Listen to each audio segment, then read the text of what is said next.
Damos la bienvenida a esta tarde de hoy con la doctora Ángela Patricia Torres Barrios en nuestro taller de elaboración de actas, constancias en el procedimiento conciliatorio. También como en el taller del día de ayer con la doctora Alba Luz, este taller también es transversal porque es el insumo final, ya el resultado de todo el ejercicio de la conciliación, ya el documento válido para sustentar todas las negociaciones que ustedes lograron con las partes cuando estaban en esas audiencias. Entonces es fundamental porque ya pues eso es lo que tiene valor probatorio, es que se dice, doctora Ángela. Entonces, importantísimo que aprovechen este espacio con la doctora Ángela. Ustedes ya en su Canvas, en su módulo de entrenamiento, tienen el curso de elaboración de actas donde la doctora Ángela ya les dejó un video con toda la explicación, hay unas lecturas básicas, unas complementarias y además el taller de la elaboración de data de unos casos que ella ya les dejó ahí en la plataforma. Este taller es adicional para resolver esas dudas, para que la doctora en toda su experiencia como conciliadora les da unos tips para que ustedes los tengan en cuenta. Entonces, les sugiero, les recomiendo aprovechar este espacio, aclarar todas esas dudas que de pronto surgieron en el estudio que ya hicieron del módulo y pues aplicarlo en todos sus ejercicios de aquí en adelante de sus audiencias de conciliación. La doctora Ángela es abogada de la UIS, de la Universidad Industrial de Santander. Ella es especialista en Derecho Comercial, en Derecho Laboral y Relaciones Industriales de la Universidad Externado de Colombia. Ha sido asesora del Consultorio Jurídico y del Centro de Conciliación de la UIS y actualmente es abogada externa de la Oficina Asesora Jurídica de la Rectoría de la UIS y pues docente desde los inicios de nuestro diplomado de conciliación extrajudicial en Derecho de la UNAP y también es docente del mismo diplomado en la Cámara de Comercio de Bucaramanga. Como les digo, experta en todos estos temas y que muy amablemente hoy nos va a brindar pues todo ese conocimiento que tiene para que ustedes se preparen muy bien para la elaboración de este documento tan importante en las audiencias. Entonces, doctora, muchísimas gracias por acompañarnos en esta tarde y a todos les deseo pues una tarde muy productiva en este estudio. Gracias. Gracias, ingeniera Sandrita. Bueno, muy buenas tardes a todos. Me presento formalmente, Ángela Patricia Torres Barrios, como dijo la ingeniera Sandra, los voy a acompañar en la sesión de la tarde de hoy. Trataré de no hacer una sesión muy extensa, como dijo la ingeniera Sandrita, lo que se busca en esta sesión es darles unos pequeños tips y algunos aspectos muy generales del tema de elaboración de actas. Si bien nosotros lo hemos denominado elaboración de actas y constancias en el procedimiento conciliatorio, francamente la elaboración de las constancias no implica un ejercicio tan complejo como sí el del acta de conciliación. Entonces, si bien vamos a abordar ambos aspectos, ustedes saben que el documento final del trámite conciliatorio es un acta o una constancia. En el derecho colombiano no existen las actas de no acuerdo ni las constancias de acuerdo. Solo existe una sola acta, que es la de conciliación, y 3 constancias. Entonces, si bien en nuestro ejercicio ante la Procuraduría, cuando se concilia para asuntos administrativos, nos hablan en algunas oportunidades, nos hacen las actas de conciliación, pero nos hacen una constancia, pero no es una constancia de las del trámite conciliatorio, sino una constancia pues de la presentación, de la caducidad, de términos similares, más no es propiamente una de las 3 constancias. También cuando no hay un acuerdo, también ellos emiten constancias, evidentemente, pero es para que ustedes tengan claridad que no hay constancias de acuerdo ni actas de no acuerdo. El término no se utiliza de esa forma en el derecho y en el estatuto de conciliación. ¿Por qué el acta es tan importante? Empezando con el acta de conciliación, el acta de acuerdo. Porque el acta es la memoria histórica de lo que ocurrió en una reunión y por eso la ley le impone no solamente el acta de conciliación, sino que si ustedes analizan en cualquier órgano colegiado o cualquier comité, consejo o similar que se reúnan, siempre se expiden actas para dejar constancia de lo que ocurrió, de las intervenciones, de las decisiones que se adoptaron, que trae consigo la importancia de determinar el quórum, los asistentes, el orden del día, y algo similar es lo que se hace en las actas de conciliación. Puntualmente para nuestra acta de nuestro trámite conciliatorio, pues la ley, el Estatuto de Conciliación le impone unos requisitos que viene siendo casi que un checklist que debemos nosotros agotar para que el documento cumpla los efectos que se espera de él. Básicamente que sea, que preste mérito ejecutivo y que el acuerdo que contiene el acta de conciliación haga tránsito a cosa juzgada. Por eso tiene unos requisitos que le impone la ley. Y la importancia de que el acta nos quede bien elaborada. ¿De quién es el acta de conciliación? El acta de conciliación es del conciliador. Si bien para quienes están realizando este diplomado, porque van a entrar al consultorio jurídico, sea el de la UNAV o el de algunas otras universidades, tienen por dinámica que en el curso de una audiencia de conciliación ustedes estén asistidos por el asesor del área, por el judicante, por una persona de un rango superior que les dé a ustedes apoyo en el trámite conciliatorio.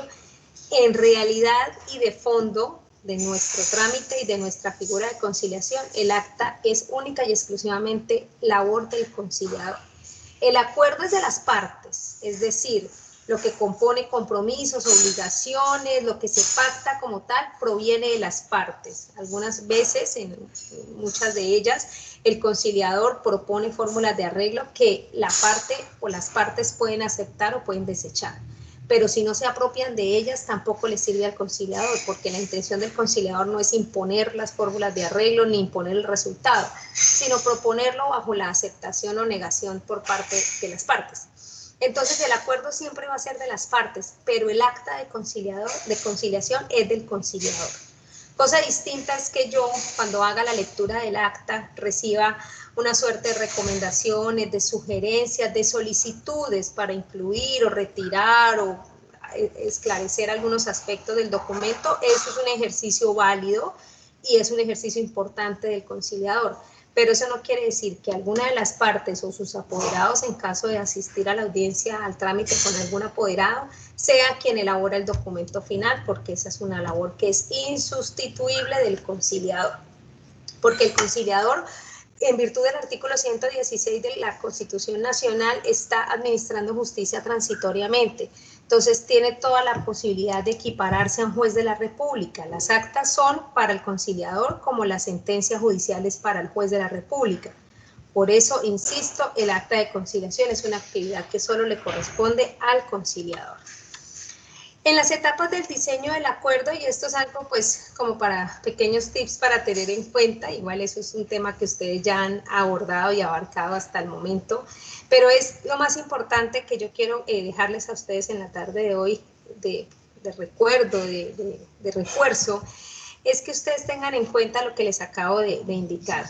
Uno, que los acuerdos se construyen a partir de lo que las mismas partes han previsto para la solución de su asunto, y soy yo como conciliador el que le da una estructura jurídica, porque soy abogado, porque estoy estudiando para ser abogado, que básicamente el que yo le doy la estructura jurídica soy yo, porque tengo esos conocimientos legales, esos conocimientos en derecho, pero el acuerdo es construido por las partes. Lo que busca uno también siempre como conciliador es que se propicie un análisis de las distintas fórmulas de consenso, ¿sí? Que se planteen muchas fórmulas, que haya posibilidades, no crean, en algunas oportunidades no hay posibilidades de generar tantas fórmulas de acuerdo, ni hay posibilidades de que se construyan, porque el asunto tal vez no lo permite. Es un asunto a veces complejo que no permite construir tantas fórmulas de consenso. Pero lo importante es que en aquellos casos que sí sea posible, se pueda propiciar el análisis de esas formas, la viabilidad de que esas fórmulas, la viabilidad de que esas fórmulas de arreglo, pues yo no puedo proponer fórmulas que no se vayan a poder cumplir, que no sean aterrizadas, que no sean acorde a las necesidades y a las posibilidades de las partes, que es una de las partes más importantes cuando se está pactando un acuerdo conciliatorio. Yo generalmente le digo a las partes, comprométanse a aquello que ustedes saben que van a cumplir, porque de lo contrario, definitivamente pierde toda legitimidad del acuerdo conciliatorio si usted se está comprometiendo a obligaciones que usted de antemano sabe que no va a poder cumplir. Y mantener la expectativa hasta la firma del acta, porque lo que peor puede hacer un conciliador es ser arrogante, es ser sobrado, por así utilizar el término, y pensar que ya arreglé el asunto, que ya el tema quedó zanjado, logré la conciliación, porque inclusive en último momento, cuando uno está haciendo la lectura del acta, las personas pueden tener un cambio de parecer. Y si no se ha firmado el acta de conciliación y todo no quedó completamente legalizado, el acuerdo se puede caer. Nunca es pan comido y el pan se quema en la puerta del horno, y eso lo saben los panaderos. Y eso nos toca aprenderlo a nosotros como conciliadores. Entonces, hasta que no se firme el acta de conciliación, no pueden ustedes soltar esa bocanada de aire que han estado aguantando y que aguanta uno a veces en casos difíciles, porque está todo el tiempo pendiente y a la expectativa de qué va a ocurrir hasta que se firma formalmente el acta de conciliación. El contenido del acta, miren, en la gran mayoría de centros de conciliación a nosotros nos entregan un formato de acta, un formato de constancias, que en su gran mayoría los centros de conciliación están acreditados con un sistema de gestión de calidad tanto del ministerio como de la propia universidad o entidad promotora. Por ende, siempre nos van a entregar un formato, pero lo más importante es que el formato debe incluir estas previsiones que son de ley del Estatuto de Conciliación y que yo debo diligenciarlas. Todo tiene un propósito, no quiere decir que es porque el acta se vea más bonita o se vea más organizada. El tema de las circunstancias de tiempo, modo y lugar es porque yo estoy interrumpiendo la prescripción y suspendiendo la caducidad. Entonces es muy importante tener claro, muchas actas dicen cuándo se presentó la solicitud de conciliación, porque eso es para términos de interrupción y suspensión, y en otras tantas la fecha, porque eso me implica si yo hice la audiencia de conciliación, el trámite lo agoté dentro de los 3 meses que me indica el estatuto o con la prórroga que me permite el mismo estatuto o no. Entonces es un tema que es importante de legalidad, no solamente por organización, sino porque es de legalidad, de plena legalidad del acta, incluir las circunstancias de tiempo, modo y lugar, como está en el ejemplo, en Bucaramanga, siendo las 10 de la mañana, el 5 de enero de 2023, en las instalaciones, o por medio del aplicativo Microsoft Teams, que es lo que estamos haciendo actualmente muchos conciliadores en la Cámara de Comercio de Bucaramanga. Se mantienen las audiencias virtuales, que es ahora la forma de conciliar preferida de nuestros colegas y de muchas partes. Entonces, más que todo, nuestras circunstancias de tiempo, modo y lugar, las actas dicen en Bucaramanga. Yo soy partidaria de poner en cualquier lugar del mundo, porque yo he tenido gente que se conecta de otras partes del país y del mundo. Entonces, debería decirles en cualquier lugar del mundo, siendo las horas. Generalmente se pone en Bucaramanga, día, fecha y hora, a través del aplicativo que se esté utilizando. En las judiciales se utiliza mucho el Life Size, nosotros el Microsoft Teams. La identificación del conciliador puede ir al comienzo, puede ir después de la identificación de las partes, todo depende de la estructura del acta. Es muy importante en el caso de nosotros, pues los conciliadores en derecho, que quiero que sepan, esto no va en el acta, pero se los incluyo a ustedes para que lo sepan. El conciliador en derecho deberá ser abogado, en el caso de algunos de ustedes estudiante que esté cursando consultorio jurídico y que haya cursado también este diplomado. La tarjeta profesional vigente, el certificado como conciliador, que son temas meramente administrativos que maneja el Centro de Conciliación, eso no se pone en el acta. Registrado en el SICAC del Ministerio de Justicia del Derecho, porque para poder yo estar funcionando o ejerciendo más bien mis funciones como conciliador, administrando transitoriamente justicia, debo estar inscrito en un centro de conciliación y ese centro me registra en el sistema de información del Ministerio de Justicia y del Derecho, que me arroja un código. Y ese es el código que me identifica. Yo en el acta de conciliación no pongo mi cédula, yo en el acta de conciliación pongo mi número de identificación como conciliadora, que para efectos del trámite que yo estoy agotando es en últimas lo que importa. Estos requisitos que están ahí consignados en la diapositiva son requisitos que ya ha constatado el respectivo centro de conciliación. De las partes es muy importante. Miren, en el ejercicio de este diplomado, al cabo de las cohortes, siempre les pasa a los compañeros de ustedes el mismo problema. La identificación de las partes debe ser plena. una persona natural se identifica con sus 2 nombres, con sus 2 apellidos. Si goza de la mayoría de edad, cuál es su documento de identificación, sea una cédula de ciudadanía, una cédula de extranjería, un pasaporte. Y demás aspectos que me permitan individualizar a la persona. En el caso de nuestras audiencias virtuales es importante e imperioso incluir el correo electrónico, ¿sí? Y son las partes que o me indicaron a mí en la solicitud de conciliación que iban a ser citadas como convocante y convocante, o aquellas que el conciliador, una vez estudiado el caso, se dio cuenta que también debían asistir a la audiencia de conciliación. Y eso es una decisión discrecional que tiene el conciliador y que es una facultad legal. El Estatuto de Conciliación me permite, a mi criterio, citar a las personas que yo considere que deben asistir a la audiencia, indistinto que no hayan sido convocadas por la parte convocante en la solicitud de conciliación. Entonces, como les decía hace un momento, las personas naturales se identifican con su nombre completo como aparece en la cédula. En las audiencias virtuales, yo necesariamente le digo a las partes, me prende la cámara, me exhibe en cámara su documento de identidad, por favor, yo no lo conozco, necesito constatar que es usted. Quiero contarles que en la pandemia tuve el leve presentimiento o sensación que en más de una oportunidad una parte me fue suplantada por alguien más. Y les digo que tuve esa sensación porque en alguna oportunidad tuve situaciones muy particulares, una persona que prendió la cámara y dejó ver solamente su rostro a la mitad, una persona que cuando me exhibió la cédula tapó la foto, ese tipo de situaciones que a ustedes les dan la sensación de que algo no está bien. Bajo el principio de la buena fe, y se los digo generalmente, cuando me dicen no me sirve la cámara, no me sirve el audio, al comienzo era más flexible, a estas alturas ya no permito hacer una audiencia de conciliación si las personas no tienen audio y no tienen cámara encendidas, es el mismo ejercicio judicial. En la pandemia trataba de ser un poco más flexible, pero lo que sí les decía era que yo partía de la buena fe. Y la buena fe, que es el principio constitucional y general, me indica a mí que efectivamente la persona que está ahí conectada es la persona a la que yo convoqué y que no está siendo suplantada por alguien más. Sin embargo, tuve la sensación de que eso ocurrió en una que otra oportunidad en el curso de esas audiencias iniciales de la virtualidad.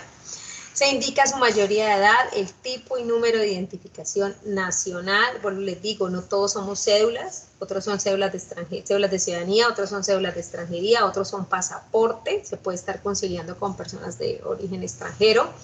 La dirección física y o electrónica. Les reitero, si estamos en conciliación virtual, para mí es imperioso la dirección electrónica porque al correo electrónico que me indique la parte es al que yo voy a remitir el acuerdo conciliatorio para que impartan su aprobación, porque actualmente nosotros en la Cámara de Comercio aún no tenemos implementado un sistema para recoger firmas, un DocuSign o un sistema similar que permita recoger la firma electrónica.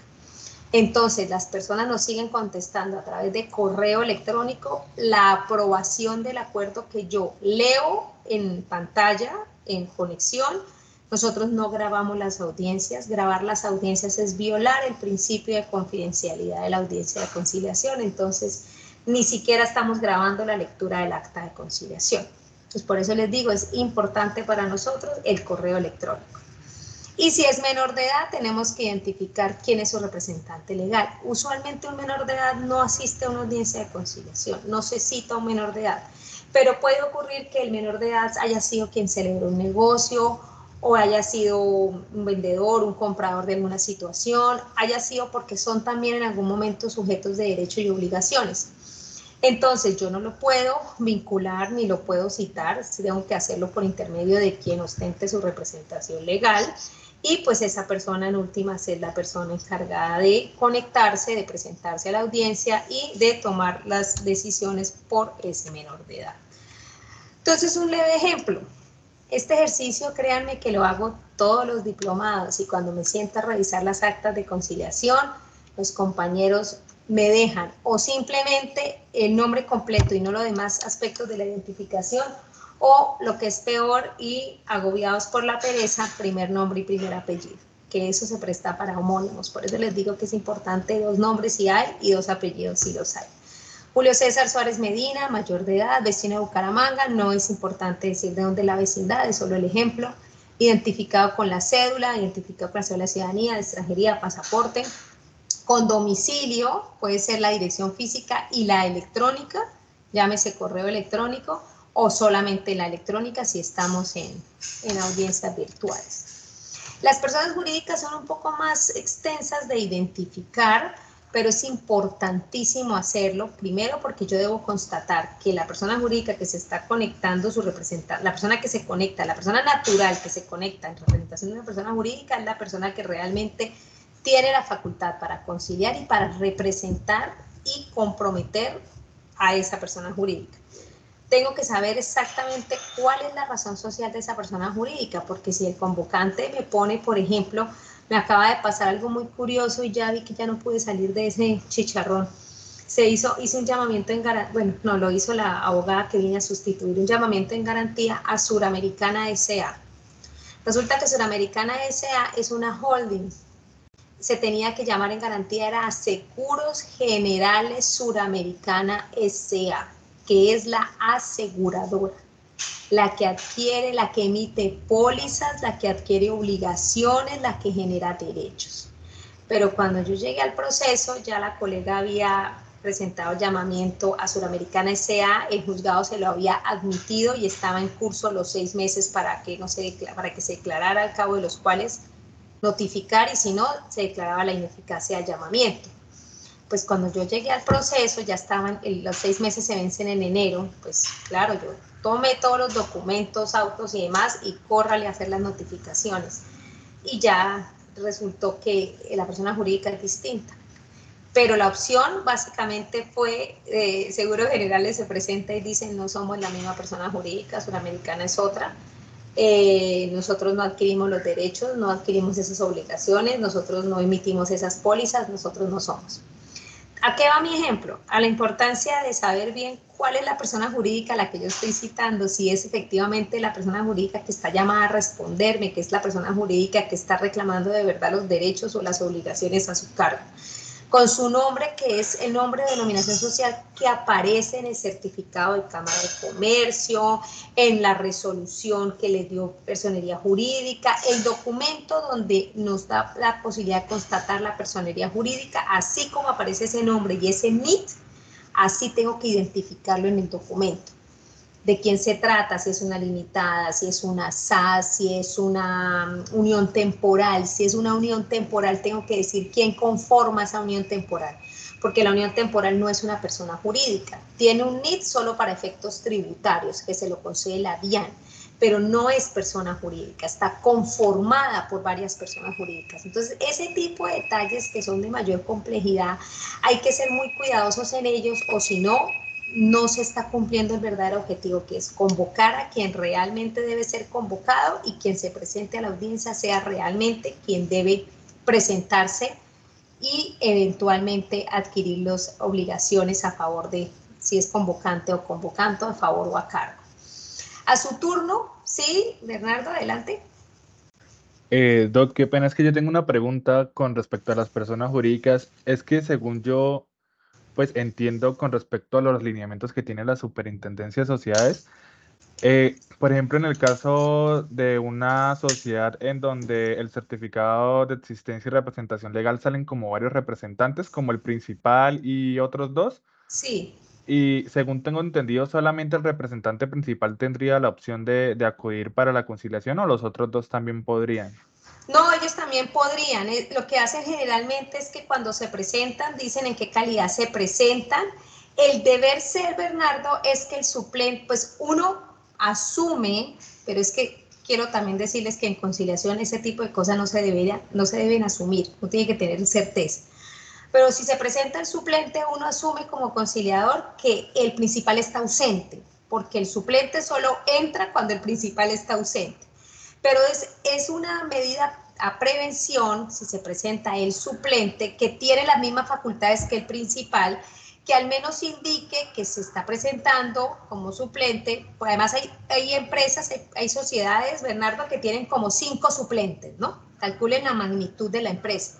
Entonces, a veces se presenta el tercer suplente, el cuarto suplente. Eso no tiene ningún problema porque lo importante es que tenga las mismas facultades que el principal y que los demás suplentes.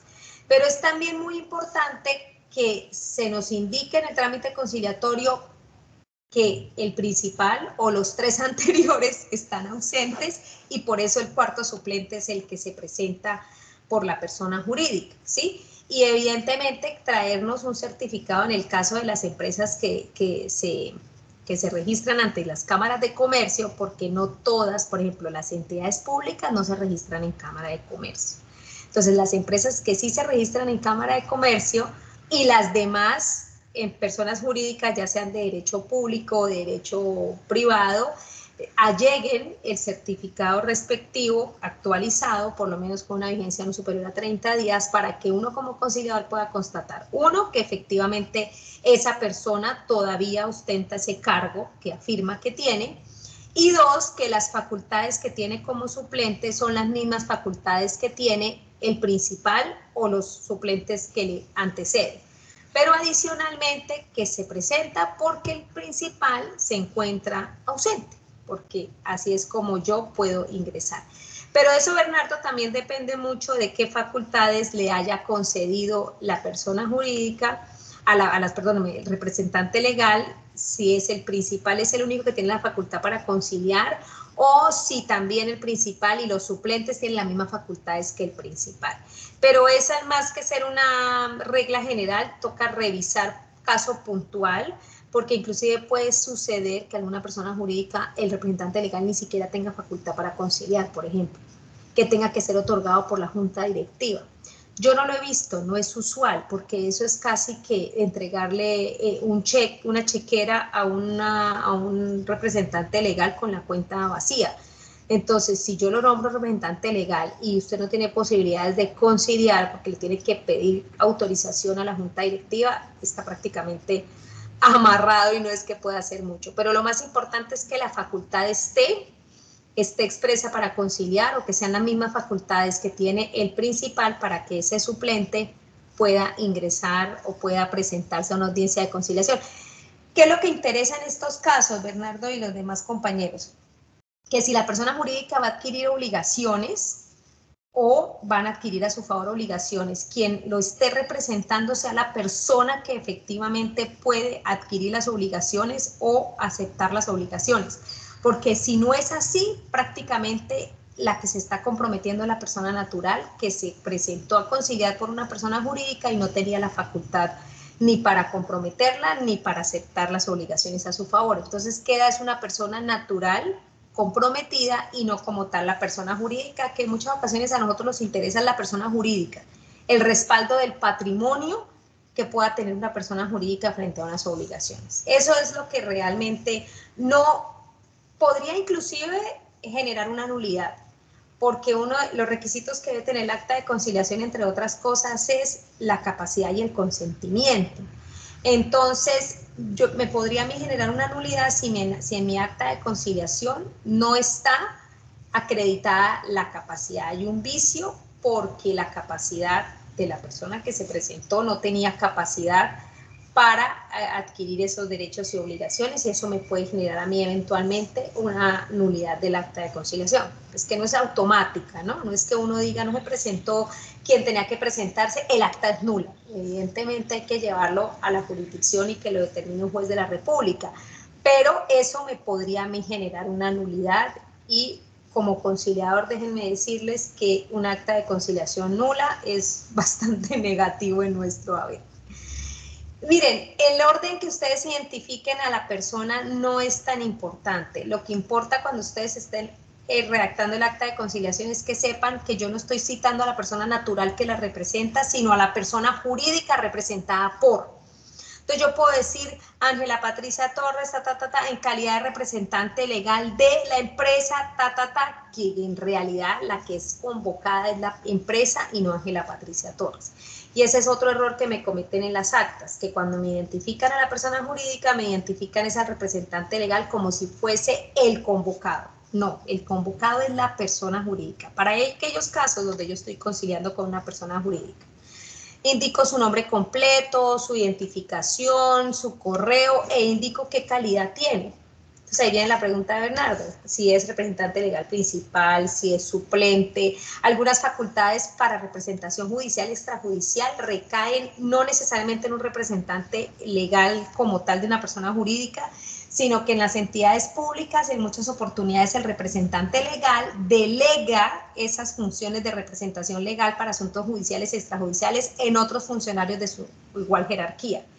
Y eso ocurre mucho en los municipios, en los departamentos, en otras clases de entidades públicas, porque el representante legal de la entidad pública le queda bastante complejo realizar todas las actividades de representación judicial y extrajudicial. Entonces hay un funcionario que tiene una delegación en las entidades públicas o un funcionario dentro de una persona jurídica de derecho privado que tiene asignada la función. Entonces, ese funcionario, cuando se vaya a presentar, tiene que acreditar que si bien no es representante legal, ni siquiera principal, ni siquiera suplente, es, por ponerles un ejemplo, el jefe de recursos humanos. Pero el jefe de recursos humanos tiene asignada la función para conciliar o representar judicial o extrajudicialmente a la entidad. Para hacerlo judicialmente tiene que ser esa persona abogada, al fin y al cabo. Pero no es para que se asusten y piensen que si llegó otro funcionario diferente no se puede conciliar. No, a ver, ¿usted por qué llega? No, pues yo tengo una delegación. No, porque yo tengo asignada la función. Muéstreme los documentos que lo acreditan. Ah, listo, perfecto, quedó acreditado. Esa es otra posibilidad que ocurre mucho. Y vuelvo y les digo, no todas las entidades de derecho, de personas jurídicas, derecho público o privado, están en Cámara de Comercio. Es más, muchas no están en Cámara de Comercio. Otras se encuentran en, por ejemplo, las propiedades horizontales, viene siendo el municipio respectivo el que les otorga una personería jurídica. Las entidades públicas, su certificación de su representación legal se la otorgan otras entidades, por ejemplo, la UNAV, la UIS, viene siendo la certificación, la concede es el Ministerio de Educación Nacional. Entonces, también para que abran el espectro de que no todas las personas jurídicas van a Cámara de Comercio del circuito del distrito donde esté funcionando esa persona jurídica. Aquí está un ejemplo de cómo se diligenciaría el acta de conciliación con una persona jurídica.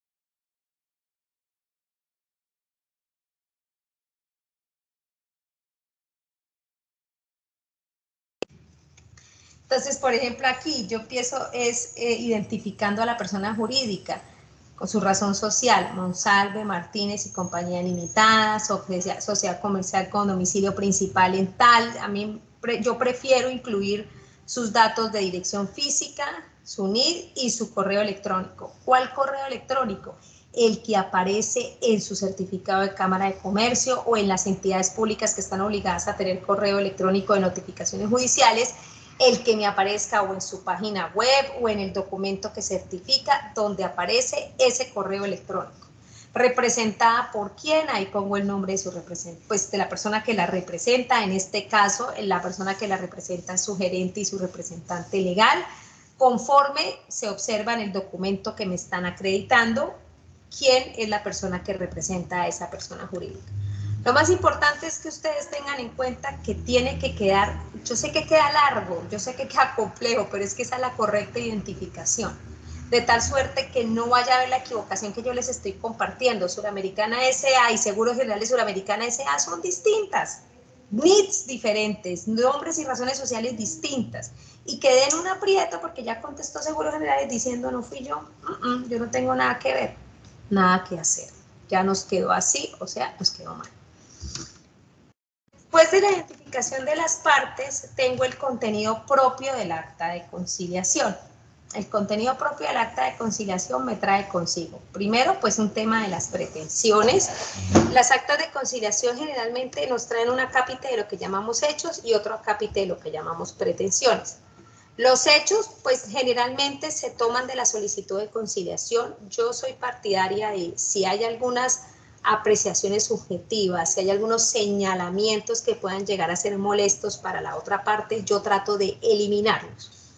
Por ejemplo, que dicen, y el señor me ha incumplido en reiteradas ocasiones y no me ha contestado el teléfono y se ha negado a darme la cara. Ese tipo de apreciaciones que la gente incluye en las solicitudes, yo las quito, yo las elimino, trato de resumirlas. Porque yo sé que cuando yo vaya a leer la integridad del acta de conciliación, el convocado va a brincar y me va a decir, un momentico, si yo en ningún momento me negué a pagar la deuda, momentico si yo siempre contesté el teléfono.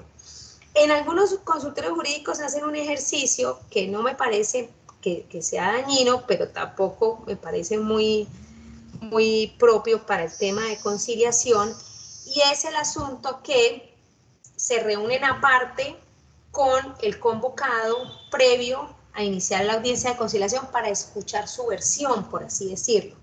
Y en el acta de conciliación ponen una cápite de hechos del convocante y hechos del convocado. La verdad, el Estatuto de Conciliación no nos trae esa dinámica, no nos trae la dinámica de que deba ser del uno y del otro, ¿sí? Generalmente es los hechos que trae la solicitud y las pretensiones que trae la solicitud, porque como el documento es presentado por una parte generalmente, pocas veces hay solicitudes conjuntas, siempre se presenta por una sola parte, pues eso es lo que uno extrae en el documento, que no quiere decir que se esté aceptando, que se esté negando en lo absoluto, simplemente así viene la estructura del acta de conciliación. Lo que les digo, unas traen un tema de hechos, que es como la situación fáctica, otras no lo traen. No es que sea indispensable que lo traiga o no, pero sí es importante al menos incluir qué es lo que se pretende, por qué están aquí las partes reunidas. Y el acuerdo que es lo más importante, que es lo que nos trae la cuantía, en el caso de las que son con cuantía de obligaciones de edad, cuantía, modo, tiempo y lugar del cumplimiento de las obligaciones pactadas. En otros casos solamente es modo, tiempo y lugar, si estamos hablando de obligaciones de hacer o de obligaciones de no hacer. Lo más importante es que cada una de ellas quede lo más detallada posible, de tal suerte que no haya lugar a confusiones, ni a interpretaciones, ni a suposiciones, que ese es otro defecto que tienen las actas de conciliación de los ejercicios que hacen los compañeros, y es que me suponen, creen que, ay, pero ahí se entiende, entre líneas, es que se supone que él iba a dar esto, pero si no está expreso en el documento, no existe. Recuerden que un acta de conciliación, el fin último de un acta de conciliación es un juez de la República. Cuando yo estoy redactando un acta de conciliación, estoy pensando en que un juez de la República la reciba para un inicio de un proceso ejecutivo y lea un documento del cual pueda decir que tiene obligaciones, que contiene obligaciones claras, expresas y exigibles. Entonces, en realidad, cuando yo hago el acta de conciliación, estoy pensando en un juez, más que en las mismas partes, de tal suerte que si el documento queda completamente elaborado como debe ser en derecho, la parte que necesite ejecutarlo por el incumplimiento de la otra no va a tener ningún inconveniente para que el juez de la República le pueda librar mandamiento de pago. Necesito que me excusen un segundo, que tengo una llamada aquí pequeña urgente. Permítanme un segundo, por favor.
Ay, muchas gracias, perdón con ustedes. Entonces, pues, que les repito, esta viene siendo la parte más importante del acta de conciliación. No porque lo demás no lo sea, sino porque este es el punto neurálgico, por así decirlo, que es el acuerdo conciliatorio. Pero, ¿qué más tiene el contenido del acta de conciliación?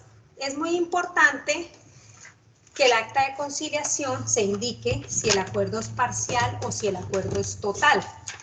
¿Por qué es importante indicar eso? Porque de eso depende saber o constatar si el asunto va a terminar aquí por conciliación o si hay aspectos que no se acordaron y esos aspectos que no se acordaron van a ser perseguidos vía judicial, pues por la parte que está interesada en que le cumplan a cabalidad sus pretensiones. También puede suceder que esa parte renuncie parcialmente o renuncie a las pretensiones y no sea un acuerdo parcial, sino que dentro del acuerdo, la parte convocante, que es pues que en últimas nos traza a nosotros la hoja de ruta del trabajo, la parte convocante decide que todas sus pretensiones quedan satisfechas con el acuerdo al que llegó. Pero es indispensable dejar eso escrito en el acta de conciliación. La aceptación expresa del acuerdo por las partes, por cualquier mecanismo, dice el estatuto, ya sea escrito, ya sea oral o ya sea virtual. Pues, ¿en qué se diferencia el uno y el otro? Básicamente, pues el escrito es cuando estamos en el centro de conciliación y todos suscriben el acta de conciliación. Suscribir el acta de conciliación es la forma de aceptar el contenido, aceptación expresa. Cuando dice el estatuto oral es porque se parte de la base de que en algún momento el acuerdo conciliatorio, la lectura del mismo, se pueda grabar, como sucede en los procesos judiciales, en los cuales los procesos judiciales, cuando se va a impartir la aprobación del acuerdo de conciliación, el juez de la República, ellos apagan el audio cuando están en la conversación de la conciliación porque eso es confidencial. Y vuelven y lo prenden cuando están diciendo en qué quedó el acuerdo conciliatorio. A eso se refiere el estatuto cuando hablamos de oral. Y virtual, vuelvo y les digo, nosotros lo estamos manejando vía correos electrónicos, que en última sería como escrito, pero eventualmente debemos de adoptar una forma que permita que las partes suscriban el acta de conciliación por alguna de las plataformas que se está ahora implementando para la suscripción de documentos. Una firma electrónica, formal, de verdad cierta, una firma digital, un DocuSign, algo similar que permita que las partes acepten expresamente o le pongan su firma al acta de conciliación. Cuando el acuerdo se produce por la audiencia realizada por medios virtuales, en el acta de conciliación se debe aplicar lo que nos indica una ley que es bien viejita y que no había tomado ninguna importancia hasta ahora, cuando llegó la pandemia, la gente se acordó que existía la ley 527 de 1999, que en su artículo séptimo, reglamentado por el decreto 2364 del 2012, nos indica que cuando cualquier norma exija la presencia de una firma o establezca ciertas consecuencias en ausencia de la firma, en relación con un mensaje de datos, es decir, un correo electrónico, se entenderá satisfecho ese requerimiento si se ha utilizado un método que permita identificar al iniciador de un mensaje de datos para indicar que el contenido cuenta con su aprobación. No sé si alguno de los aquí presentes litiga y esto se le hace conocido. Esto es lo que se está implementando para las notificaciones personales electrónicas. El tema que nos permita identificar al iniciador del mensaje de esa forma que se indique claramente que ese contenido cuenta con su aprobación. Por eso yo les digo que es importante que las partes indiquen cuál es su correo electrónico personal y de uso, de tal forma que a ese correo electrónico se remita el mensaje de datos, el correo con el acta de conciliación para que le imparta la aprobación. Y que además ese método sea tanto confiable como apropiado para el propósito por el cual el mensaje fue generado o comunicado.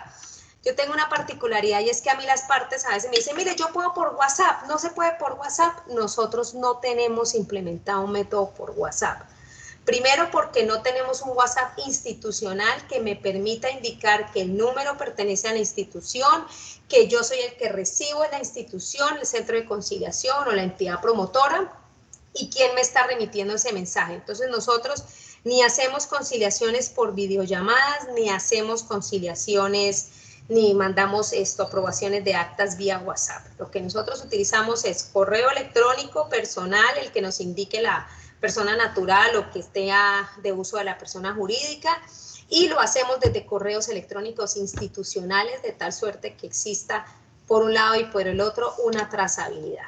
Eso es lo que se está manejando hasta el momento, que tiene que sufrir algunas adecuaciones, pero pues por lo pronto es lo que tenemos. ¿Qué les quiero contar así? Trataré de no ser muy extensa en esta parte, solo para que lo tengan en cuenta al momento de redactar las actas de conciliación, los acuerdos conciliatorios puntualmente. En la redacción de un acuerdo de conciliación tienen que recordar que siempre va a haber un acreedor, un deudor y una prestación. Cuando yo me refiero a un acreedor y a un deudor, no estoy hablando solo en temas monetarios ni en temas patrimoniales. Cuando estoy hablando yo de un acreedor y de un deudor, estoy hablando de una persona que es beneficiaria de esa prestación y la persona que es la que debe dar esa prestación, o sea, llámese sujeto activo o sujeto pasivo. La prestación puntualmente, que es lo que se va a dar, a hacer o a no hacer, ¿sí? Eso lo definen las partes dentro de la audiencia de conciliación.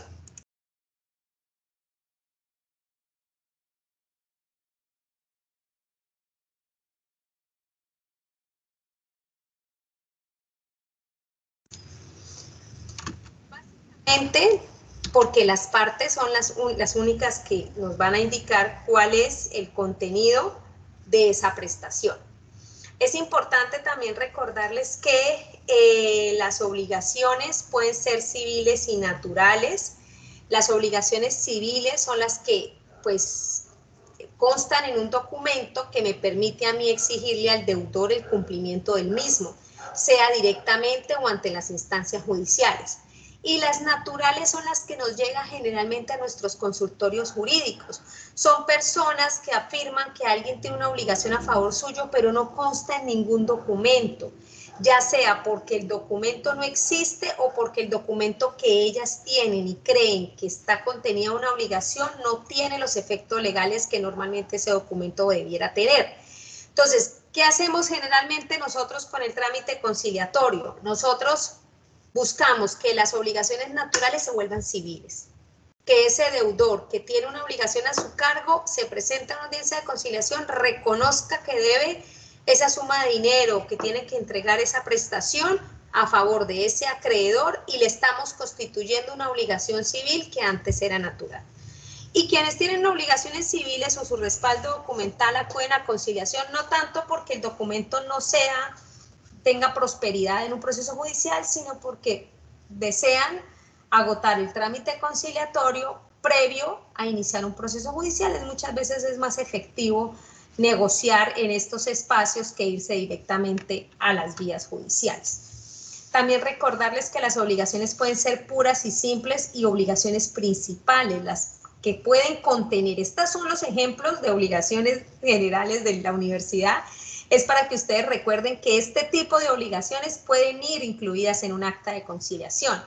Las puras y simples, pues son las que ustedes conocen, que son las que empiezan a producir efectos desde el mismo momento en que los hechos se están presentando. Y las principales, las que existen por sí mismas sin depender de otras obligaciones.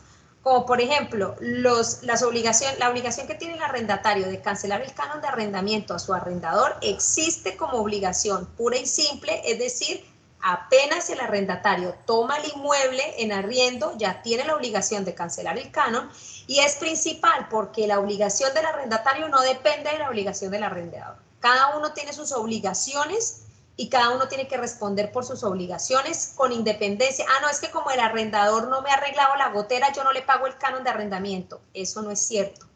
Si el arrendador no ha cumplido con sus obligaciones, usted debe tener un medio legal distinto para que el arrendador le cumpla a usted la obligación de entregarle un inmueble en perfectas condiciones de uso. Pero eso no quiere decir que como él no le ha arreglado la gotera, usted no le paga el canon, porque su obligación de pagarlo es principal y es autónoma e independiente de la obligación del arrendador de darme un inmueble en perfectas condiciones de uso. En contraposición de las accesorias, que son aquellas que su existencia depende de la existencia de otra obligación o de otro derecho, como ocurre con el caso de los fiadores o de los avalistas de las obligaciones, que ellos entran, el fiador y el avalista entran en acción cuando el deudor definitivamente no paga. Por eso es que la figura que se utiliza actualmente por parte de los arrendadoras de las inmobiliarias, la figura que utilizan actualmente es el de coarrendatario, porque el coarrendatario o el codeudor tiene la misma calidad que el deudor principal. ¿Y en qué se diferencia? Que yo primero tengo que perseguir al deudor y después puedo perseguir al fiador. Primero tengo que perseguir al deudor y después puedo perseguir al avalista. Acá no, acá yo los puedo perseguir a cualquiera de los dos y cualquiera de los dos me tiene que contestar y después que entre ellos se entiendan.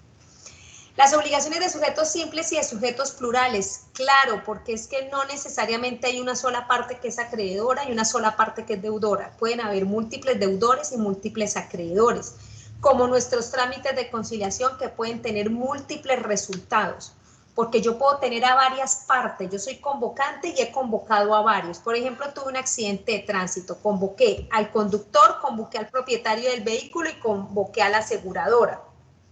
En esos casos puede que la aseguradora me haya pagado una parte de lo que le corresponde según la póliza, pero el conductor y el propietario del vehículo, que no sean la misma persona, no me responden. Entonces yo negocio con la aseguradora, acta de conciliación con ella y con los demás constancia de imposibilidad de acuerdo, por ponerles un ejemplo. Eso también es perfectamente factible en el trámite conciliatorio. También tenemos obligaciones conjuntas y solidarias, como el ejemplo que les puse hace un momento. Las obligaciones conjuntas son las que se adquieren por dos o más personas, a favor de dos o más personas, siendo siendo la cosa objeto de la obligación divisible. Entonces, en las conjuntas, cada deudor puede pagar su cuota aparte y el acreedor se la tiene que recibir y listo, usted ya me pagó, siguiente, listo, usted ya me pagó, siguiente. Y con eso queda cumplida su parte y el acreedor solo podrá ser exigible la parte que le corresponde con cada uno de ellos.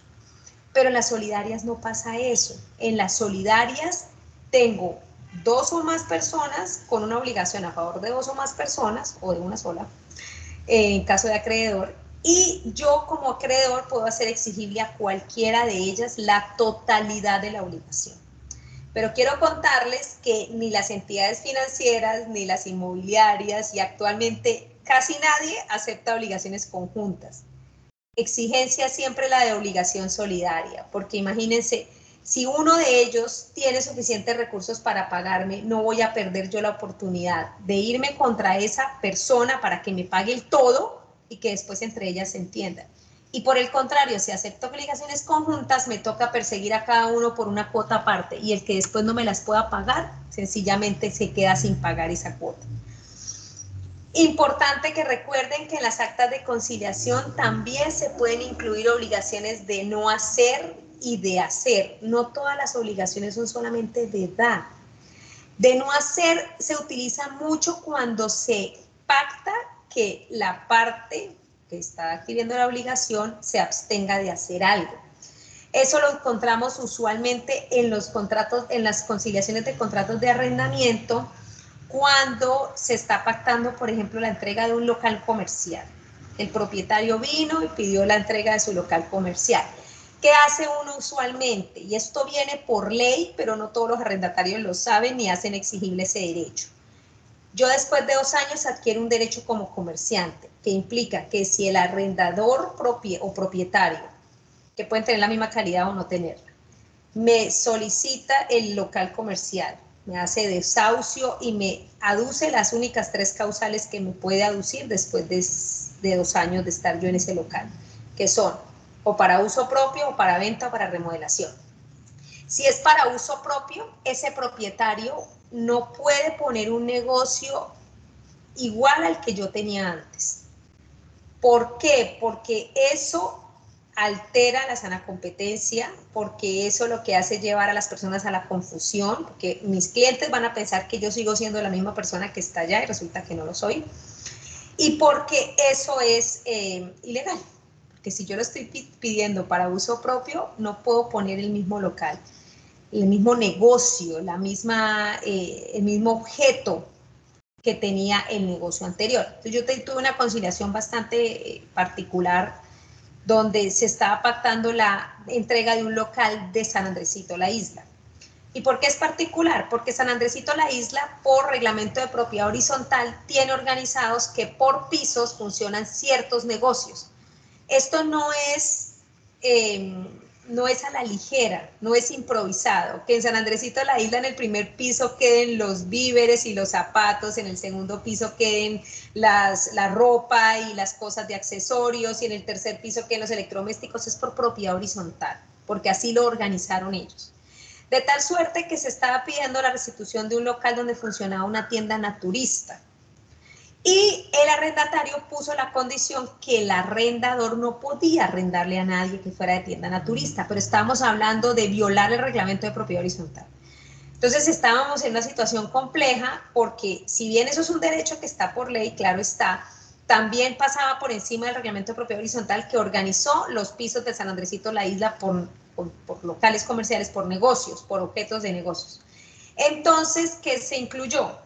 Que preferiblemente se iba a buscar arrendar, porque además en cada piso no hay un solo negocio, no hay un solo nicho de negocio, de mercado. Entonces, en el primero están los víveres y los zapatos. En ese de los naturistas, que creo que es donde están las gafas y los perfumes, creo que es ese piso. Entonces, lo que se dejó incluido en el acta de conciliación es que preferiblemente se le iba a ofrecer primero a una óptica, y segundo a uno de perfumes, de cosas de perfumes y de lociones y de bueno. Y si definitivamente no se podía lograr un arrendatario para alguno de esos dos primeros, que se iba a buscar un arrendatario para un tercero, que fuera una tienda naturista. Y esa fue lo que se pudo pactar, porque se estaba pactando una obligación de no hacer, que era un poco más difícil de hacer realidad.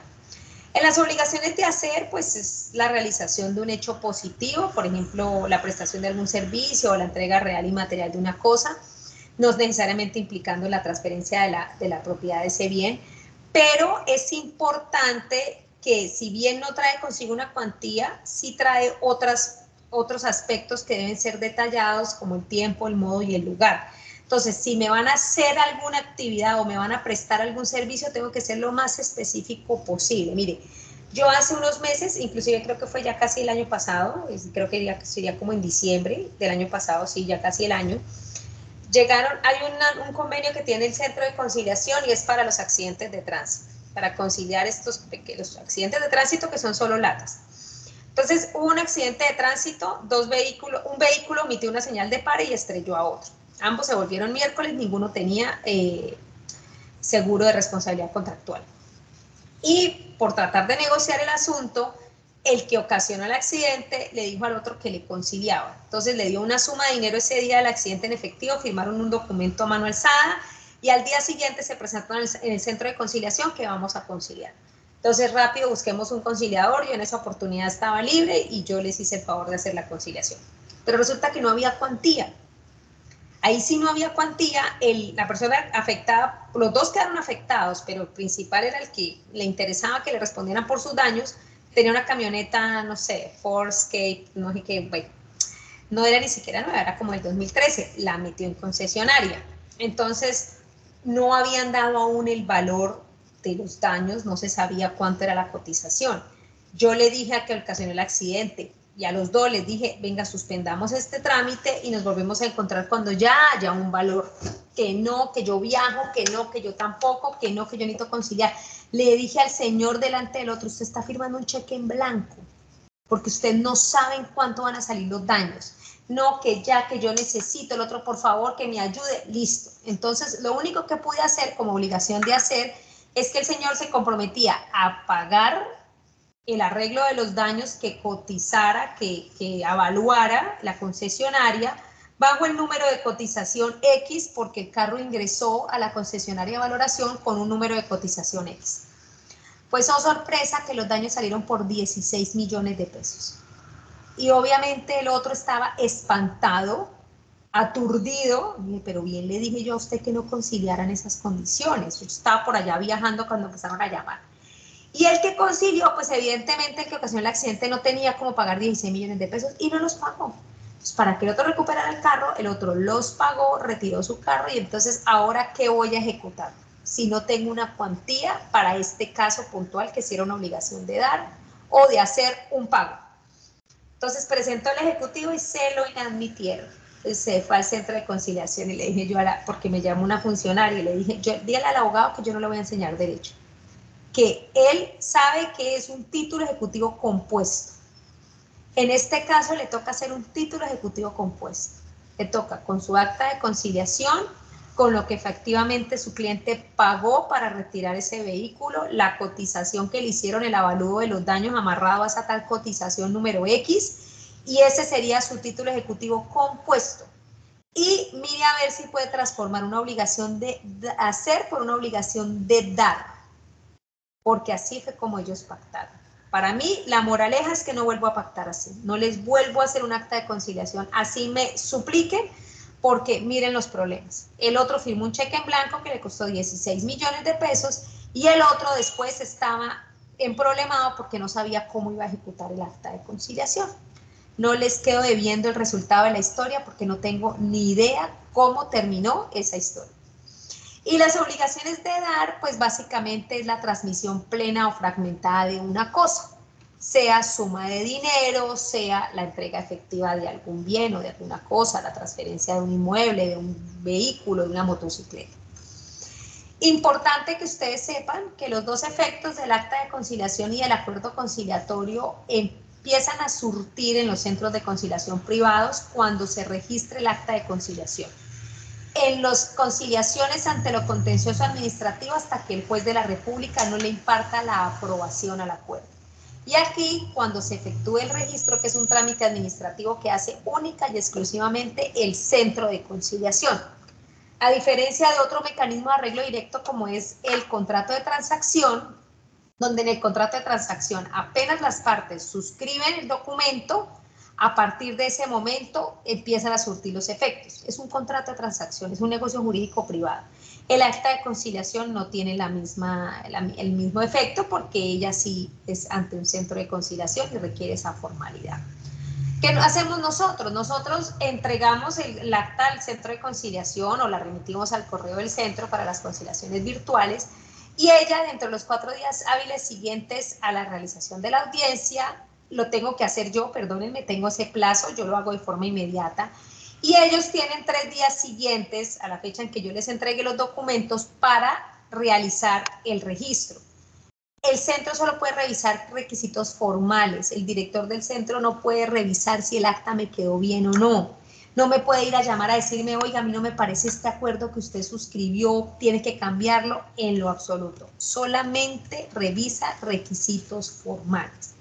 Y si se cumplen, registra el acta en el Sistema de Información de la Conciliación, Arbitraje y Amigable Composición del Ministerio de Justicia y del Derecho, que emite un formulario que viene en PDF, en las actas físicas lo imprimen por detrás, al reverso, y en las que se generan vía conciliación virtual, que es un archivo en PDF, se lo allegan a la parte para que sepan que el documento ya quedó debidamente registrado y se deja constancia cuáles son las que prestan mérito ejecutivo por ser primeras copias para las físicas, ¿no? Básicamente las virtuales no tienen ese tema.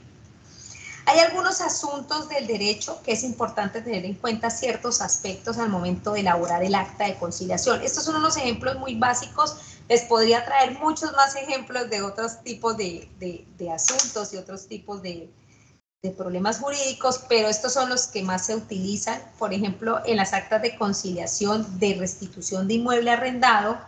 Hay dos aspectos a tener en cuenta, si el contrato es verbal o si el contrato es escrito. Si el contrato es verbal, estamos frente a una obligación natural. ¿Qué se aconseja como primera medida en el acta de conciliación? Crear esa relación jurídica que era verbal, volverla escrita. Sencillo, en una primera cláusula se redacta que el señor fulano de tal en calidad de arrendador y el señor en calidad de arrendatario reconocen haber celebrado un contrato de arrendamiento de inmueble arrendado cuyo objeto era el arrendamiento del inmueble ubicado en tal dirección por un término inicial de tanto, con un canon de arrendamiento de tanto y que se ha ido prorrogando, cosas por el estilo que permitan muy someramente en una primera cláusula crear el contrato de arrendamiento. Ya sea verbal o escrito, nuestra segunda o primera cláusula, dependiendo, es terminarlo de mutuo acuerdo. Yo personalmente no los termino generalmente. Si se va a fijar fecha y hora de la entrega, simplemente digo, fulano se compromete a restituir el inmueble o a entregar real y materialmente o a desocupar el inmueble a favor de fulano de tal, se compromete a favor de fulano de tal a desocupar el inmueble en tal fecha, y estos son los términos y condiciones para la desocupación. Trato de no terminar el contrato de arrendamiento porque en alguna oportunidad, es que hay jueces de jueces, con todo respeto a los operadores judiciales, que leyó un acta de conciliación en ese sentido, el señor no se fue del inmueble en la fecha pactada, siguió ocupándolo, entonces la inmobiliaria pues le siguió cobrando, o sea, en el proceso, se inició proceso de restitución, el abreviado, el cortico, el extraproceso que llaman el residual, ya les explico para los que no lo conocen, y proceso ejecutivo. Pero el del proceso ejecutivo dijo, pero usted ¿por qué está cobrando cánones de arrendamiento estos meses si el contrato terminó en esta fecha? Sí, pero es que el señor no se fue del inmueble. Entonces dijo, pues no se fue del inmueble, pero el contrato terminó. Entonces, generalmente, si bien yo les hago la sugerencia de que eventualmente se incluya esta cláusula, y lo hago muchas veces es porque si están pactando una terminación antes de la fecha, me parece sano decir que es de mutuo acuerdo y que la terminación se está pactando de mutuo acuerdo. Lo que podemos hacer es levemente condicionarlo o poner un parágrafo que indique que no obstante la terminación del contrato, si el arrendatario no se va en la fecha pactada, se seguirán causando los cánones de arrendamiento aun cuando el contrato no se entienda prorrogado, de tal suerte que la inmobiliaria puede seguir cobrando sus cánones de arrendamiento, ya sea ejecutivamente o ya sea un cobro persuasivo o prejurídico, para poder validar que el arrendatario no se fue, pero que me tiene que seguir pagando, que sigue ocupando el inmueble. La fecha de la entrega del inmueble, que es muy importante, con hora. Yo les digo a las partes, si ustedes quieren después, ustedes cambian la hora, pero a mí me dejan una hora en el acta de conciliación, porque en alguna oportunidad, ingenuamente no dejamos la hora, solo dejamos el día, el mes y el año. Y resultó que el arrendatario no se iba en el día, no se iba, 5 de la tarde y no se iban, y la señora estaba súper angustiada, y usted por qué no se va, y usted por qué no se va, y la respuesta del señor fue que como no pusimos hora, él podía irse hasta las 11:59 de la noche de ese día, y a esa hora se fue ese señor. Entonces, moraleja, hay que poner la hora. Así después ellos a mutuo propio la cambien, pero hay que incluirle una hora a la fecha, hora, perdónenme, día, mes, año y hora de la entrega del inmueble. Y las otras tantas obligaciones que adquieran las partes, si toca entregar de cierta forma el inmueble, si toca hacer una provisión para los servicios públicos, si hay lugar a cobrar una cláusula penal, si hay lugar a condonar una cláusula penal, cualquier otra obligación, si está deudando cánones de arrendamiento, cómo va a ser el pago de esos valores, cualquier otras obligaciones que las partes deban adquirir. El artículo 144 de la ley 2220 de 2022, que trae consigo el artículo 69 de la ley 446 de 1998, me dice, es un resumen, no es textual, que si un arrendatario fijó fecha y hora para la entrega de un inmueble en un acta de conciliación y no cumple con esa fecha y hora de entrega, con solo el acta de conciliación, la parte a la que le incumplen puede acudir ante un juez de la República, en este caso ante el Centro de Conciliación o ante el conciliador, para que le informe a un juez de la República este incumplimiento, y el juez de la República, ¿qué va a hacer? Fijar fecha y hora para el lanzamiento.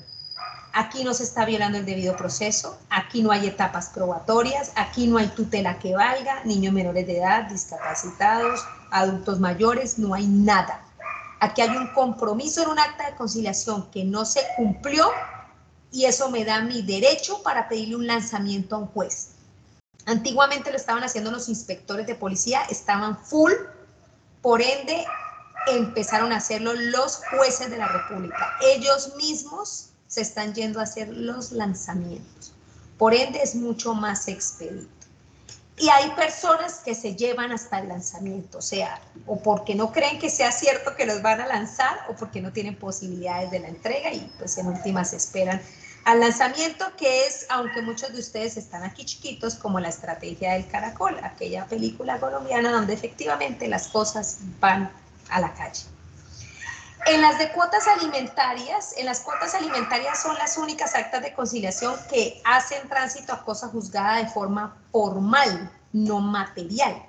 Es decir, siempre se va a poder volver a conciliar sobre cuotas alimentarias, porque las cuotas alimentarias por primera vez se fijan, se aumentan o se disminuyen o se exoneran. Por experiencia, los caballeros no se dejan aumentar la cuota y las damas no se dejan disminuir la cuota. Y rara vez los hijos mayores de edad son conscientes de que ya no tienen edad para recibirla y aceptan exonerar. Sin embargo, por ley debo agotar el requisito de procedibilidad en cualquiera de ellas, y para la cuota alimentarias en las actas de conciliación indico claramente quién es el obligado, quién es el beneficiario, o sea, quién es el alimentante y el alimentado, cuál es el valor de esa cuota, ¿sí? Cuál es el valor puntual de la cuota, la fecha de cancelación de esa cuota, a partir de qué mes y qué fecha del mes se cancela, un incremento acordado por las partes. Ayer estaba yo en una negociación de un sindicato que tiene el municipio de Bucaramanga y decía uno de los trabajadores oficiales, ¿qué es más benéfico, el salario mínimo o el IPC? En este momento no sabemos. El uno va a alcanzar al otro, o sea, estamos en un punto que en ninguno supera al otro. Entonces, básicamente el incremento que acuerden las partes, el incremento que ellos indiquen. Si es el IPC más 10 puntos, si es el incremento que el salario mínimo se pacte o se fije por el gobierno nacional. Lo importante es que se tenga claridad que rara vez la cuota alimentaria queda inamovible, porque el costo de vida es inamovible, es movible, es variable, entonces no tiene sentido hablar de una cuota alimentaria estática que no vaya a tener evolución. Si se disminuye o si se aumenta, en cuánto es esa disminución o ese aumento, o al menos la manifestación de que fulana acepta disminuir la cuota alimentaria del menor a que está a cargo de fulano de tal, y el nuevo valor de la cuota es tanto. O el señor acepta el aumento de la cuota alimentaria pactada en tal lado, acta de conciliación, sentencia judicial de cesación de efectos civiles o de divorcio, donde esté pactada la cuota. Y por otro lado, si hay exoneración, la aceptación de exonerar y de ser exonerado, ¿no? Créanlo o no, es importante que el alimentante acepte que está siendo exonerado por su alimentado hijo o persona por la que está obligado. Y en las obligaciones dinerarias, es muy importante, si la obligación es de tipo natural, le estamos creando un título ejecutivo hacia acreedor, indicar que el deudor pues reconoce la deuda. Ahí sí, cuando la gente dice yo no niego la deuda, entonces reconózcala. Entonces, reconocimiento por parte del deudor de la obligación. Si la obligación es civil o natural, cualquiera de las dos, aplica para las dos, mejor dicho. Determinar cuál es el capital y los intereses si los hay. Yo prefiero dejar todo un valor único, por ejemplo, 5 millones de pesos por concepto de capital e intereses, y si son intereses de plazo o intereses de mora, dejar ese título, pero no entrar como a distribuirlos porque puede generar confusión. La forma de pago, porque puede ser por cuotas e instalamentos o en un solo pago. Si hay plazo, pues indicar cuál es el plazo, si es en meses, en semanas, en días, en qué días del mes, cosas muy detalladas. Vuelvo y les digo, no se puede suponer que porque yo diga 5 millones de pesos que serán pagados el día 25 de agosto de 2023. Ah, bueno, listo. Yo ahí ya tengo claridad que es una sola cuota y que la totalidad se paga ahí. Pero si digo pagadero en 5 cuotas, ¿qué? Mensuales, semanales, quincenales, a partir de cuándo, si son todos los mismos días del mes, si son en varios días distintos del mes. Yo tuve una oportunidad, un señor que podía pagar solo cuotas de 10,000 pesos semanales, pues solo no, pagar cuotas de 10,000 pesos semanales todos los lunes, porque el señor trabajaba a destajo y esa era la forma. Entonces fue necesario dejar eso incluido, muy específico, muy detallado. En las actas de conciliación nada se supone ni se sobreentiende. Si no está escrito, no está escrito. Y como les decía, ya para finalizar en el tema de las constancias, que no tienen una gran actividad de parte de ustedes en el sentido intelectual, pero para mí lo más importante es que a ustedes les quede claro que en las constancias yo no dejo constancia de la conversación. La conversación en acta o en constancia es confidencial. Yo no dejo, como hacen otras entidades, que interviene la doctora Ana Patricia Torres, 2 puntos. Yo considero y yo propongo, etcétera, etcétera. Esas intervenciones son confidenciales. En el acta dejo unos acuerdos, unas obligaciones, una estructura. Y en las constancias no dejo escrito nada diferente a imposibilidad de acuerdo, que es cuando en la audiencia de conciliación se desarrolló y las partes al finalizar la conversación o cuando ellas lo indiquen, dijeron no hay acuerdo. Entonces, ¿qué dejo en la constancia de imposibilidad de acuerdo? Que las partes no lograron ningún acuerdo. Punto. En la constancia de inasistencia, ¿qué dejo de constancia? ¿Quién no se presentó? ¿Cuántas veces cité? ¿De qué forma cité? ¿Por correo, por correo físico, por correo electrónico, a esta dirección? ¿Cité en 2 oportunidades? ¿Quién no se presentó? Si hubo o no excusas para la inasistencia. Y en la de asunto no conciliable, ¿qué dejo de constancia? Que el asunto no es conciliable. Y esas, cada una se expide en un plazo diferente. La de asunto no conciliable básicamente no se expide en muchos centros de conciliación. ¿Por qué? Porque cuando a mí me asignan como conciliador un trámite, ya ha pasado un filtro. Y un filtro de otros funcionarios del centro que se han dedicado a determinar si efectivamente ese trámite se puede conciliar. Muchas veces me pasó en una oportunidad. Yo recibí un trámite asignado que en apariencia era el pago de unos honorarios de un contrato de prestación de servicios. Hasta ahí no hay problema, es un tema civil. Y cuando estuve en el marco de la audiencia y les di uso de la palabra a las partes, la parte que convoca me cambió honorarios por salarios. Y empezó a meterme todo un tema de relación laboral y carga salarial y prestacional y demás, que en ese momento le dije, un momentico, usted me empezó hablando de un contrato de prestación de servicios y ahora me está hablando de un contrato de trabajo. No, es que en realidad lo que yo tengo es un contrato de trabajo. Pare, yo no tengo competencia. Este centro de conciliación carece de competencia para conciliar en asuntos laborales. Usted debe asistir o al Ministerio del Trabajo si su intención es seguir en conciliación o a la jurisdicción ordinaria laboral si su intención es reclamarlo vía judicial. Pero en este centro no se puede.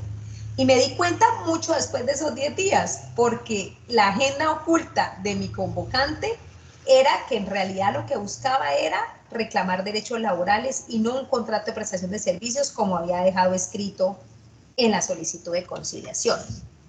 Y su contenido es muy sencillo, que las constancias deben contener la fecha de presentación de la solicitud, porque estamos hablando de término de caducidad, de interrupción y suspensión, de caducidad o prescripción, la fecha en que se celebró para las constancias de imposibilidad de acuerdo o que debió celebrarse la audiencia para las constancias de inasistencia, y el asunto objeto de la conciliación, un tema muy sucinto.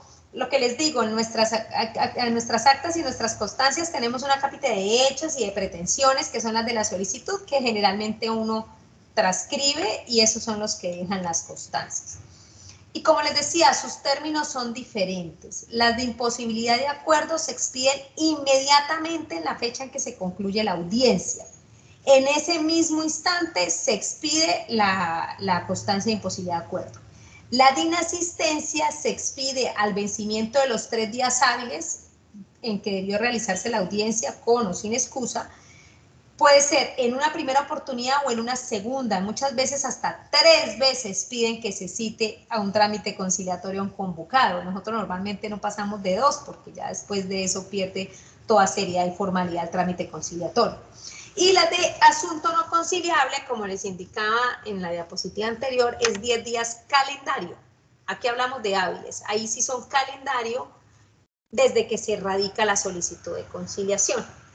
Esos son los términos y esa es la particularidad que ustedes deben tener en cuenta de las constancias de inasistencia.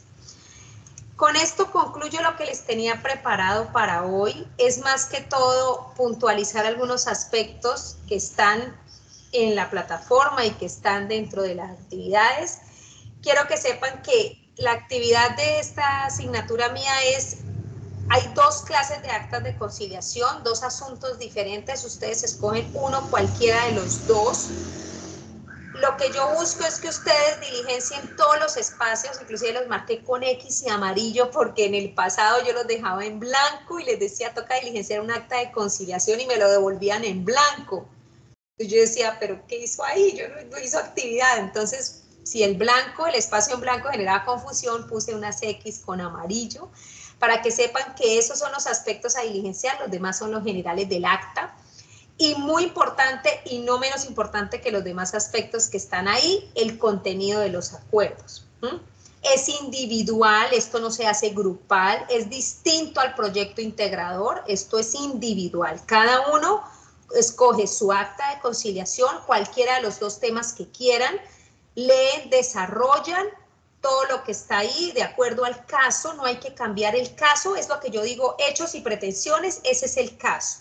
Uno es de un accidente de tránsito y el otro es de el hurto de un vehículo en una concesionaria. Ambos son de la vida real. No es necesario cambiar la estructura del caso, de los hechos, de la situación fáctica. Es a partir de ellos que ustedes generen unos acuerdos totales o parciales para ese conflicto. Cargan el acta individual con el nombre de cada uno. Ahí están las condiciones para el cargue y se los califico de forma individual. Yo les hago una realimentación pues para indicarles algunas sugerencias, algunas recomendaciones o algunos aspectos que no estaban bien desarrollados para que ustedes puedan hacer esa realimentación. No hay necesidad de crear una diferente, son alguna de esas 2. Ese es el ejercicio para constatar pues que ustedes me entendieron hoy lo que les estaba contando y lo que les compartí en la plataforma. Si tienen dudas e inquietudes, les ruego que me manden al correo electrónico. Yo estoy toda esta semana conectada con ustedes. No vayan a suponer nada, ninguna pregunta sobra. Si ustedes no están seguros de algo, mándenme un mensajito y yo les contesto a vuelta de mensaje. Importante, individual. Este trabajo no es grupal, lo califico individual. Y créanme que yo me doy cuenta cuando se pasan las actas. Siempre me doy cuenta. Así le cambien valores, así le cambien fechas, siempre me doy cuenta. No vayan a pasarse las actas entre sí. Muchachos, con esto damos por terminados. No sé si tengan preguntas e inquietudes respecto a lo que les comenté de la tarde de hoy o si todo está medianamente claro. Nos vemos en el camino de esta semana. Profe, qué pena. ¿El acta hasta cuándo hay que enviarla? 20 de noviembre, 11:59 de la noche. Listo, sí, señora. Y quería saber también, o sea, aparecemos nosotros ahí como conciliadores, ¿sí? Sí, de acuerdo. Ustedes son los conciliadores, cada uno, y las partes convocante y convocada son las que ustedes, cuando lean el caso y vean las personas que aparecen en el mismo y demás, ustedes decían, ah, bueno, este es mi convocante, estos son mis convocados, pueden ser multipartes, y ustedes diligencian los espacios para cada uno y los acuerdos de cada uno. Otro tip importante en el que han caído otros compañeros. Me ponen el encabezado unos asistentes que en el acuerdo no hacen nada, no se comprometen a nada. Eso no está mal, porque muchas veces los que se comprometen son unos y otros no. O viceversa, no me los ponen en el encabezado, pero están adquiriendo compromisos. Entonces es para que tengan un poco la coherencia. Les prometo que los casos no son complejos, son relativamente sencillos, pero es para que ustedes le presten atención adicional a esos aspectos. Vuelvo y les digo, dudas, inquietudes de cualquier tipo, me escriben en la mensajería que les prometo que yo no demoro en responderles. Bueno, ¿algo más? Una pregunta. Johan, cuénteme. Nosotros optamos como conciliadores particulares, ¿cierto? Sí, pues yo les dejé un formato como genérico, ¿sí? Pero si ustedes quieren formar parte, que estos son conciliadores de la UNAV o son conciliadores de la Cámara de Comercio, no hay ningún problema, ¿sí? Esa parte sí puede ser de la libre creación de ustedes. Pero lo que les digo, lo más importante es, ustedes son los conciliadores y ustedes son los que diseñan esos acuerdos conciliatorios. Créanme que no es que hayan acuerdos buenos o malos. Lo importante es que tengan en cuenta como estos aspectos para que el asunto, y si no se va a conciliar, todos pongan que el acta es parcial, o que la parte renuncia a las otras pretensiones, o que se está conciliando integralmente por tal valor. O sea, ese tipo de detalles que es en lo que generalmente tienen falencias. Bueno, ¿algo más? ¿No? Que tengan un resto de feliz noche, que se gocen su partido con mucho juicio, por favor, y nos vemos en el camino. Chao a todos. Chao, Hasta profe. luego, Muchas profe. gracias. Feliz noche. Profe, que esté Chao. bien. Feliz noche.